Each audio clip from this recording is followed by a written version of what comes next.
Welcome to Cornhole Champions, Iowa Starting Line's weekly podcast where we throw bags at the state's biggest stories. I'm Zachary Oren Smith. Iowa has the second highest cancer rate in the nation, and we're one of only two states where the cancer rates are actually increasing. A $1 million study recently confirmed what many suspected, that agricultural pollution and water quality were part of that story. But here's the kicker. After scientists finished their research, the money set aside to tell Iowans about it disappeared. My guest is Carey Gillam, an investigative journalist who's been covering this story over at the new Lede, where she is editor-in-chief. She spent years tracking how politics and money interferes with public health research. In her books, the Monsanto Papers and Whitewash, the story of a weed killer, cancer, and the corruption of science, she's been probing these questions and trying to get a sense of the story of power in that public health story. And she's here with us to talk about what happened in Iowa and why it matters for families across the state. Hello, Carey. Hi there. Thanks for having me. I'm glad you're here. Your reporting showed that over $400,000 earmarked to promote this water study's findings was quietly zeroed out with no explanation. Walk me through what happened here and kind of who made this decision. How did this work?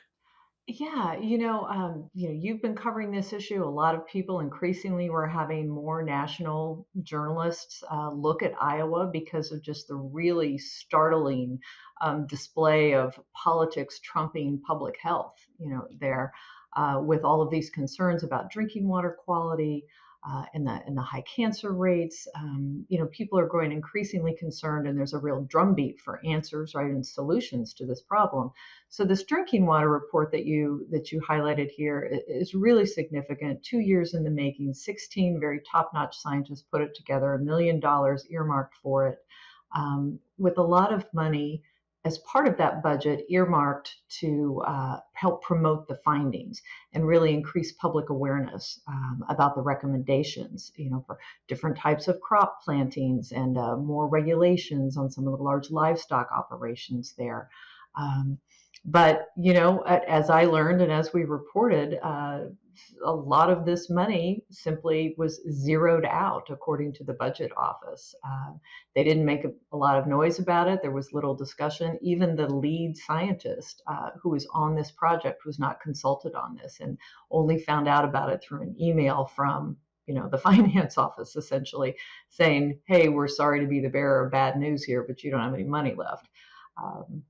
And this has been really concerning, but it's part of a pattern that we have seen with elected officials there in Des Moines and Polk County and really throughout the state, being very uninterested, it seems, in talking too much about the links between big agriculture and drinking water problems and cancer and other health concerns in the state. And I can hear someone in the audience saying to themselves that, if the study has been done, right, like what need is there for this kind of communicative side of the process, right? Like what is the value of that kind of science communication piece of this project? I think that your publication, you as a reporter have done a really good job of is putting in explaining to the public that relationship between communication and this work. Walk me through that. Yeah, I mean, what they had envisioned and what they had planned was, outreach with the public, different meetings, outreach to academics, bringing in people from other states, and just really, again, trying to make public education about the findings of this report, a top priority. When you put this much time and energy and effort into a very rigorous scientific endeavor, and you're, coming to conclusions that are seemingly very significant for public health outcomes, you need people who are out there, who are voters, who are farmers, people with small children. You want and you need the public to understand the issues so that they can do what they want to do, what they need to do in terms of holding public officials accountable. And that was the effort, that was the goal behind this public awareness campaign, part of the report. And the people who are very disappointed and very critical about this think that this is simply, a blatant political move to try to suppress the findings of the report. There were earlier allegations of suppression. The report was actually completed early in 2025, and the public officials did not want it to be released and delayed it for many months. So, this report has been really highly controversial. In a way, it might be backfiring on the public officials because it is becoming such a subject of news stories. You're someone who has been working on this story for years, right? And I'm curious about how this Polk County study fits in context of the kind of like what information has been available about ag pollution and its impact on public health. You're saying that officials were reticent or were you're reticent about some of the findings in this study. I mean, tell me a little bit about why this was such a big deal for the space. Yeah, I mean, certainly. I've been covering agriculture and agricultural policy and the impacts of, pesticide use and just agriculture practices generally since 1998. So a very long time. And certainly what's happening in Iowa is not unique to the state by any means. I think it's emblematic of what we see across the country. Iowa is perhaps the poster child, for this very large and significant problem that we have, which the agricultural industry is very powerful. There's a lot of money. They are one of the top lobbying organizations in Washington, D.C., spending, tens of millions of dollars every year influencing our lawmakers and the rules and regulations that directly affect, every man and woman really across this country who eat food and, drink water and breathe air. And, agriculture is a huge economic engine in this country, obviously. And so there is this conflict always between, do we really want and need to put restrictions and regulations on agricultural producers, people who are feeding the world, right? But if we do not, or we do not have strong enough regulations, then the chemicals and the waste products that are generated by farms, livestock operations, do have very real, health risks for people, both in the residues of chemicals that remain on the food that we eat, in the degradation to the soil and biodiversity, and the pollution of the water that is, that becomes our drinking water and recreational assets for states like Iowa. So it's a very large problem. It is certainly, you see it in state after state, you see it at the federal level. The industry interests, the corporations, the lobbyists who represent these very large companies who sell the seeds and the chemicals to the farmers really dominate the conversation and drive policy and drive regulation. And, that's what we're seeing in Iowa. The Iowa Farm Bureau is incredibly powerful. And, you've seen in reporting, you've seen people who say, we're essentially not allowed to do anything without checking with the Iowa Farm Bureau first. In terms of the impact that has on what information we as a public have to make decisions that are right for our households, that are right for our neighborhoods, towns, states, how does that impact the information way of from people researching these relationships and decision makers on the other end? Yeah, I mean, I've written 2 books really on the subject matter of sort of corporate corruption, corporate collusion with regulators, examining in great detail how the agricultural industry works to suppress the science that shows the harms that come with their products, works to manipulate the regulators, works to influence academics, at major research universities with their money and research grants and a whole array of tactics that they employ.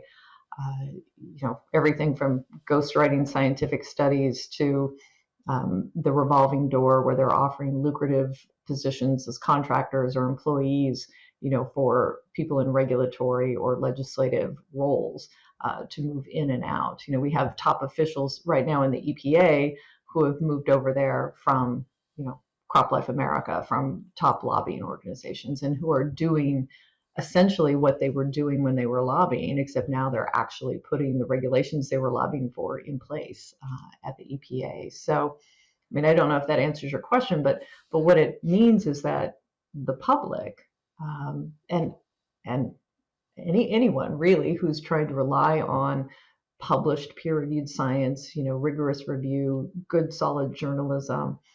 Anyone who's relying on information to make informed choices about how to protect their health, how to protect their family, what to eat, where to live, is not getting correct information, is getting manipulation that has been spun, a narrative that benefits the industry and downplays the harms, while benefiting the bottom line of these corporations. And at the same time, right, that this headline about the study kind of appeared in my news feed, I was also reading about the EPA under Trump reversing the Biden era decision that would have designated 4 Iowa rivers as impaired waterways. Iowa Farm Bureau, of course, celebrated this reversal, saying that it was overreach by the Biden administration.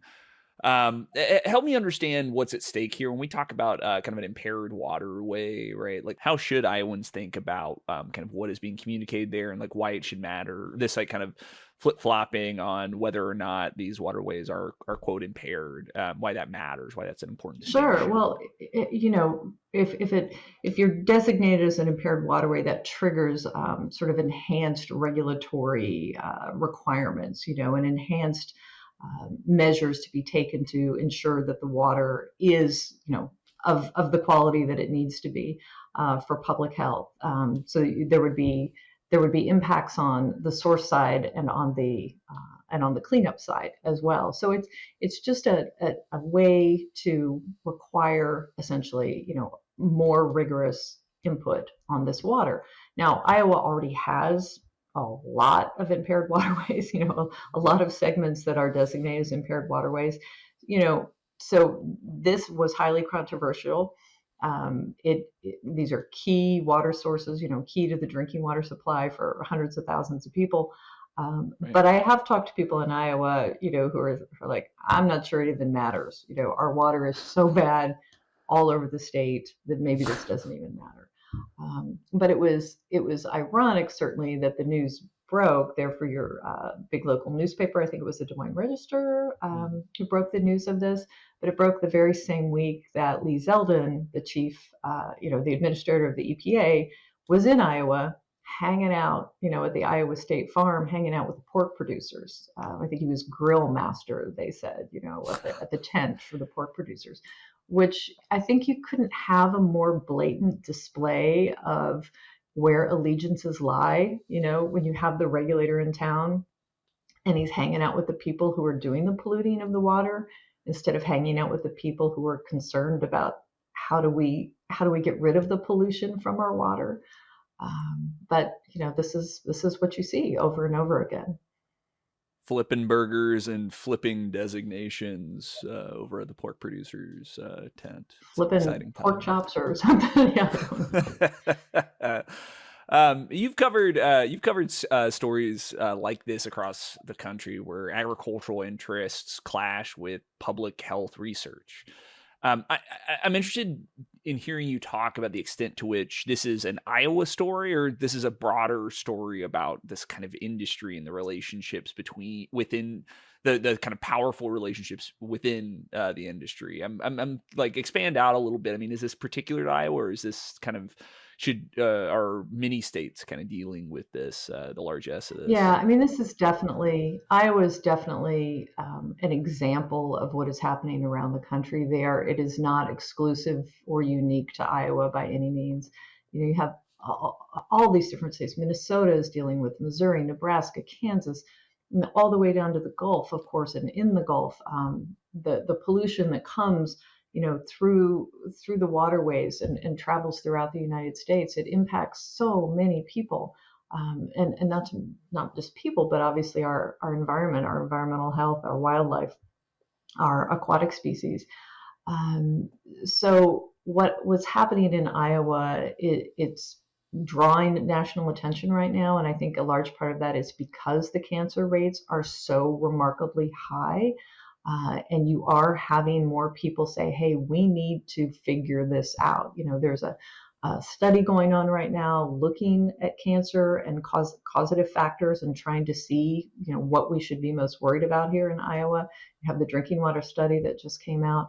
So people are really sitting up and paying attention. And the fact that it's in a key farm state like Iowa, we're 87,000 farms, right? Number one corn and egg and pork producer in the country. It's getting people's attention now.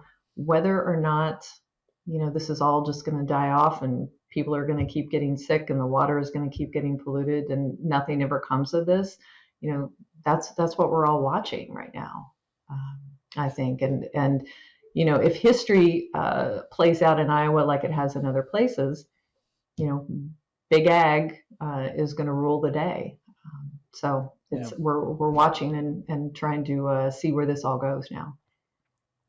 I always am reluctant to try to jump to like a solutions conversation, right? Particularly when it feels that we're so under aware of the problems, right? The extent to which I don't know. I think we're quick to jump to like, because we don't want to sit through this like conversation around like just how challenging, how large the challenges are. There's a reticence to sit there. But I did want, why I had you here. You're someone who's chronicled many of these regulatory problems. I'm curious about whether or not you have seen some, whether in other countries or other states, some regulatory approaches that have been effective, things that have had meaningful change on water quality or public health that that you've seen implemented, right? That might kind of speak to it might go after some of the problems that we're talking about here. We're thinking about ag pollution, et cetera.